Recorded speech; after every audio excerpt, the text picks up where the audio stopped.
Muharram. Sesudah Ramadan adalah bulan Muharram. Dikenal selain bulan Ramadan, Rasulullah SAW berbanyak puasa di bulan Muharram sama bulan Sya'ban. Berbanyak puasa Rasul SAW di bulan Muharram dan di bulan Sya'ban. Karena di bulan Sya'ban, pertengahan bulan Sya'ban itu dinaikkan amal kita sepanjang tahun. Jadi amalan kita selama 1 tahun naik pertengahan Sya'ban. Diampuni oleh Allah dosa-dosa kita selama 1 tahun. Di Syahrullah al-Muharram, Rasulullah SAW berbanyak puasa. Di antara puasa yang disunnahkan adalah Ashura. Ashura artinya tanggal 10. Kalau bahasa Arab Ashara, tanggal 10 Muharram. Ceritanya Rasulullah sallallahu alaihi wasallam waktu datang ke Madinah melihat orang Yahudi berpuasa hari Ashura itu. Rasulullah sallallahu alaihi wasallam bertanya kepada Yahudi, karena Yahudi waktu itu penduduk Madinah, tidak ada penduduk Makkah. Makkah itu banyakkan orang kufar Quraisy. Kalau Madinah ada Aus, ada Khazraj yang namanya Al-Ansar, dan dua-duanya berasal dari Yaman. Kemudian di samping mereka ada orang Yahudi. Orang Yahudi waktu itu menguasai ekonomi Madinah. Jadi semua keluarga Al-Aus, Al-Khazraj kalau dia perlu usaha lewat orang Yahudi, pinjam orang Yahudi, dan orang Yahudi bagi riba. Pinjam sekian wajib kembali lebih. Pinjam 100 kembali 120. Akhirnya terpaksa Aus Khazraj ikut, karena tidak ada pilihan, karena harta dan ekonomi Madinah dimegang sama orang Yahudi. Dan juga alasan lain karena Aus Khazraj sendiri sibuk berperang. Ini perang, ya kalau istilah kita perang saudara antara Aus Khazraj. Terus selalu ada masalah, ada saja. Dan orang Yahudi senang.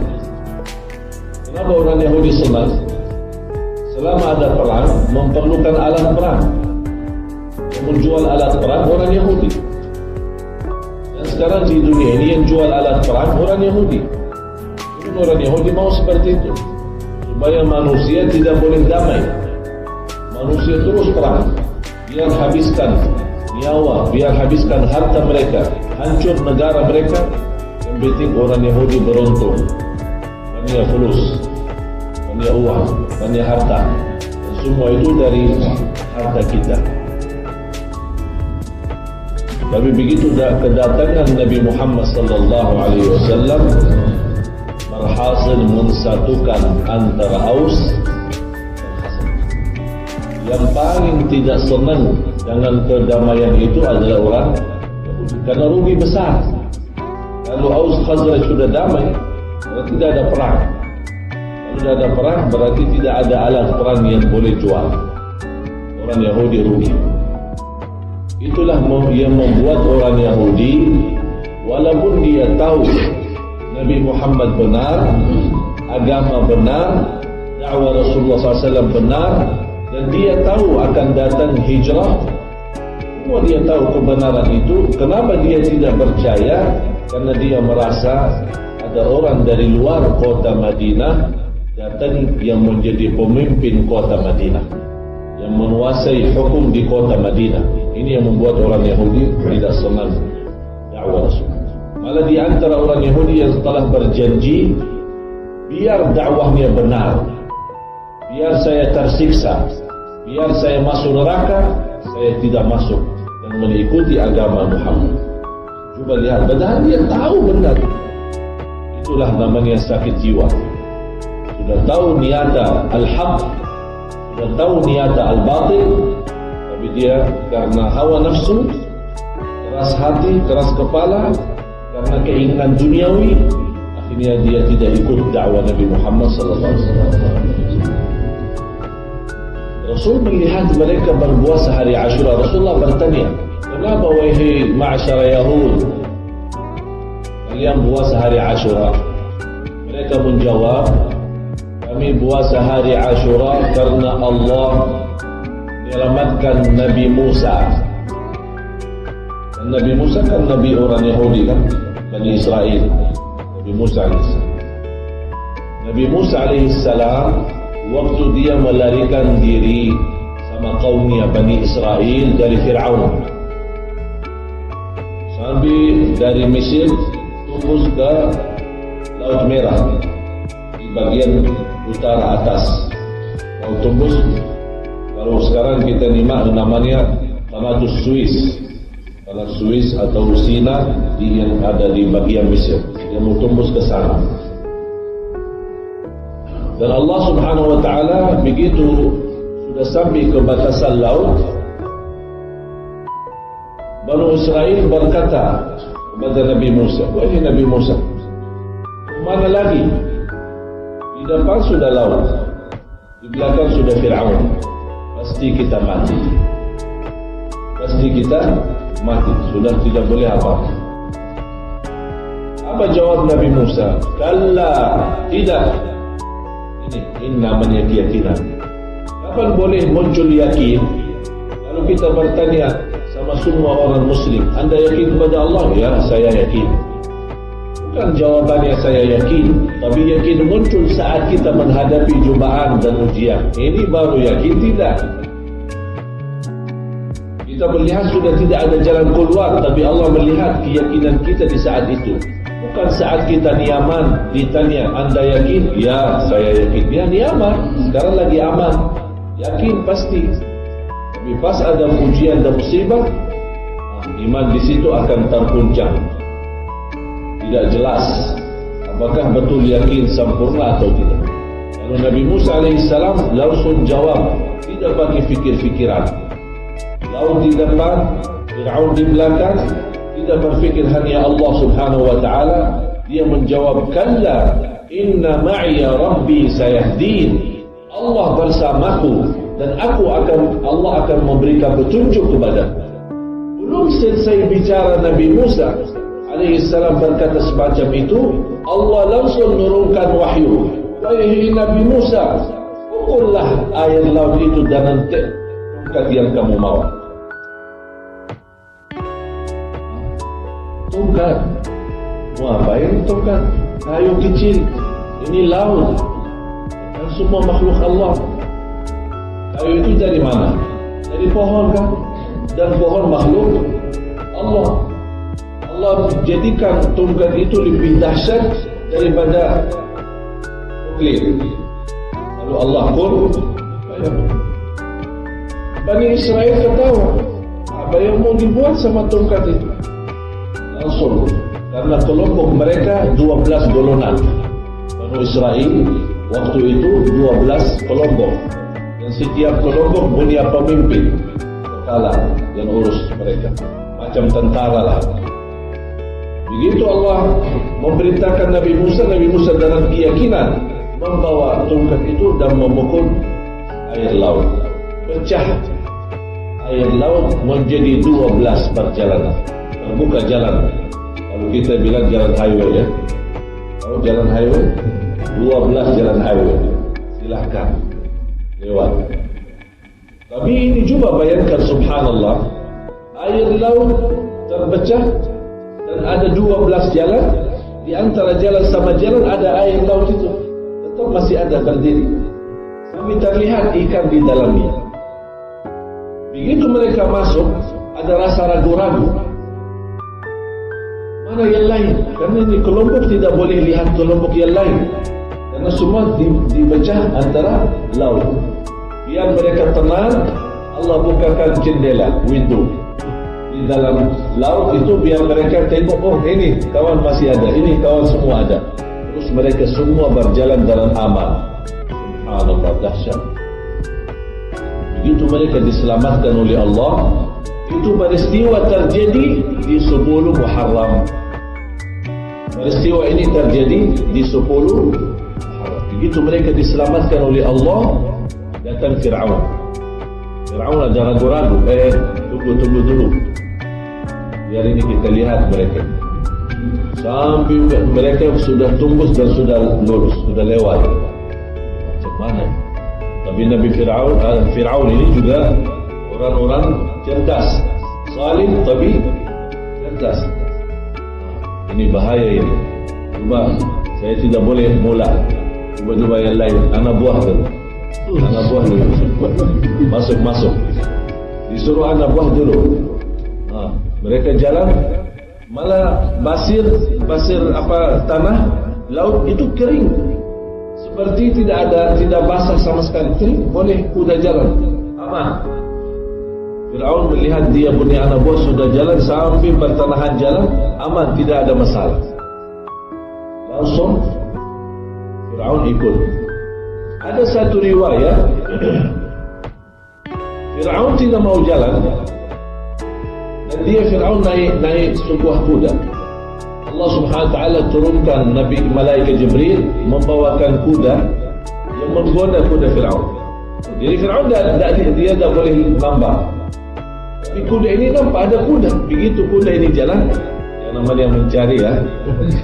Terus ikut lari. Fir'aun kaget, dia tahan, tak boleh tahan. Sudah karena ini kuda ini lagi mencari kuda yang di depan ini. Mungkin mau nikah atau apa. Jadi dia lari, dia ikut lari. Sudah masuk. Fir'aun kaget, ini ditahan, tidak boleh tahan. Ini ada satu riwayat juga dibenarkan oleh ulama dalam sejarah. Begitu sudah terjemah semua Fir'aun sama semua dia punya kelompok tentera sudah masuk ke dalam. Nabi Musa alaihissalam diperintahkan oleh Allah pukul kembali air laut.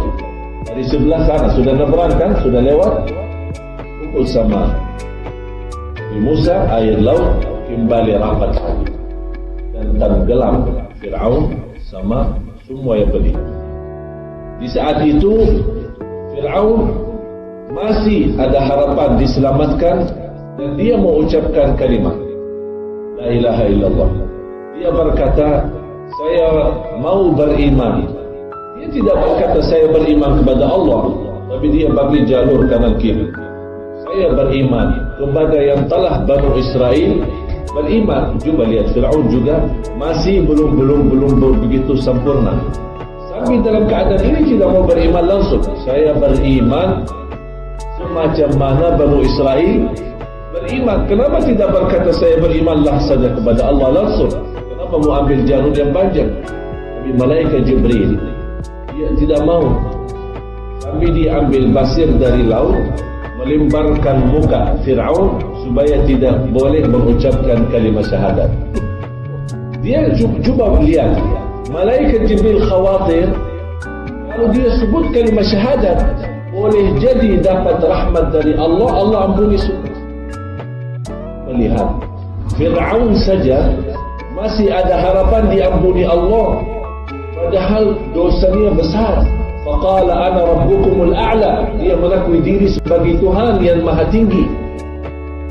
Cuba lihat, malaikat Jibril karena tahu Allah maha kasih sayang, Allah maha ampun, tidak diberikan kesempatan Fir'aun untuk mengucapkan. Dilempar, setiap mau dia berkata, dilempar mukanya sampai sudah tenggelam. Tapi Allah selamatkan badan Fir'aun menjadi tanda kebesaran Allah, dan badan Fir'aun itu ada di Jerman. Ada salah satu museum di Jerman, dulu ada di Mesir, sudah dipindah kemari ke Jerman, sekarang ada di museum Jerman. Jasad Fir'aun, kalau Fir'aun kan setiap pemimpin Mesir dinamakan Fir'aun, tapi ini namanya Fir'aun Musa. Fir'aun Musa yang dimaksud Fir'aun zaman Nabi Musa. Tapi kalau selama orang pemimpin di Mesir semua dinamakan Fir'aun. Jadi Rasulullah begitu tahu orang Yahudi berpuasa 10 Muharram, hari Ashura, karena mereka mensyukuri nikmat Allah atas keselamatan Nabi. Apa jawab Nabi Muhammad SAW? Nabi Muhammad menjawab, wa nahnu ahaqqu bi Musa minkum. Kami lebih utama orang Muslim mencintai Nabi Musa daripada kalian. Kami lebih wajib memuliakan Nabi Musa lebih daripada kalian. Maksudnya lebih daripada orang Yahudi, karena kita di Islam mengajarkan kita di Islam untuk beriman kepada seluruh Nabi dan Rasul, kan? Antumina billahi wa malaikati wa kutubihi wa rusulih. Semua para Nabi dan Rasul kita akui mereka benar dan mereka semua adalah utusan Allah. Di antara mereka yang terbaik, yang termulia adalah Nabi Muhammad sallallahu alaihi wasallam. Oleh kerana itu Rasul mensunnahkan puasa hari Ashura untuk mensyukur nikmat Allah terhadap selamatan Nabi Musa AS. Karena orang Yahudi puasa satu hari, Rasul memerintahkan sahabat puasalah hari Ashura, tapi tambah satu hari lagi supaya tidak sama dengan orang Yahudi. Karena Rasul selalu suka berbedaan sama orang Yahudi, tidak suka perbuatannya yang sama walaupun dalam hal kebaikan. Orang Yahudi puasa Ashura, kita disunnahkan puasa 3 hari, 9, 10, 11. Ini yang terutama. Kalau tidak mampu 3 hari, boleh 2 hari, 9 dan 10. Kalau tidak mampu hanya 1 hari saja, boleh saja. Walaupun sebagian ulama menganggap puasa 1 hari sendiri makruh karena merupai orang Yahudi. Tapi saya menambil boleh-boleh saja. Kalau kita tidak mampu puasa 3 hari atau 2 hari, tidak apa kita puasa 1 hari, tidak menjadi masalah. Tapi kita selalu mencari yang terbaik. Kalau yang terbaik ya 3 hari. Dan Allah Subhanahu Wa Taala memberikan pahala diampuni dosa lalu. Jadi dalam puasa beda sama puasa Arafah. Kalau puasa hari Arafah, sebagaimana di hadis yang diriwayatkan Imam Muslim, Allah akan ampuni dosa puasa Arafah. Orang yang berpuasa Arafah diampuni dosa lalu sama dosa yang Allah. Belum dosa sudah diampuni duluan. Belum dosa sudah diampuni duluan. Kalau hari Ashura diampuni dosa tahun lalu. Oleh karena itu, kalau kita berminat untuk menjaga puasa, itu sangat luar biasa manfaatnya. Karena sebaik-baik puasa selepas Ramadan adalah puasa bulan Muharram. Kesempatan ini mohon jangan sia-sia. Manfaatkan, pahala sangat luar biasa. Dan kita termasuk juga orang-orang yang mensyukuri nikmat Allah Subhanahu Wa Taala lewat puasa. Tidak sama Ashura yang dilakukan oleh kelompok-kelompok umat Islam. Kita lihat dijadikan pesta, dijadikan acara-acara besar-besar, atau dijadikan hari-hari raya anak yatim, atau dijadikan macam-macam mukul-mukul diri, macam kelompok Syiah mukul-mukul diri sampai berdarah. Tapi ada orang kemarin bagi SMS, kalau ada orang Syiah mau mukul diri, jangan susah-susahlah.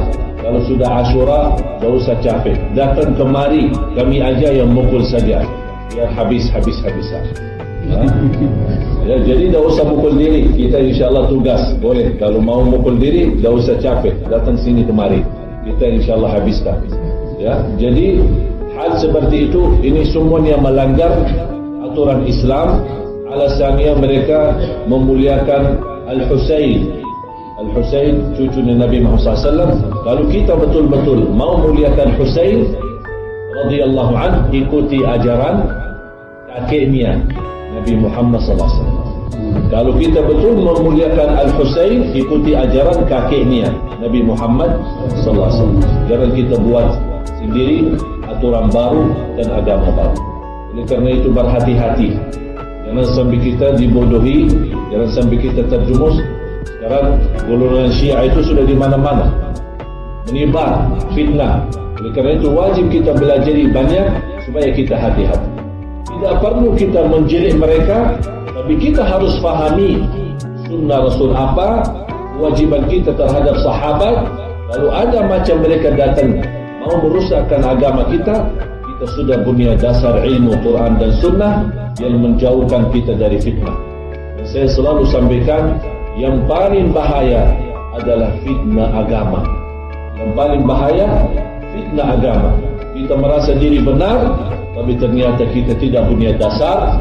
Qul hal nunabbi'ukum bil akhsarina a'mala alladhina dhalla sa'yuhum fil hayatid dunya wa hum yahsabuna annahum yuhsinuna sun'a. Suratul Kahfi ayat 102 sama 103. Ini Allah tunjukkan kepada orang yang merasa diri berbuat baik, tapi ternyata dia rugi dunia akhirat. Na'udzubillah. Mudah-mudahan kita senantiasa dapat petunjuk oleh Allah Subhanahu wa taala, istiqamah atas iman Islam, istiqamah sampai akhir hayat atas kitab dan sunnah Nabi Muhammad sallallahu alaihi wasallam, dan mudah-mudahan semua yang hadir mendapatkan syafaat Nabi Muhammad sallallahu alaihi wasallam di hari kiamat.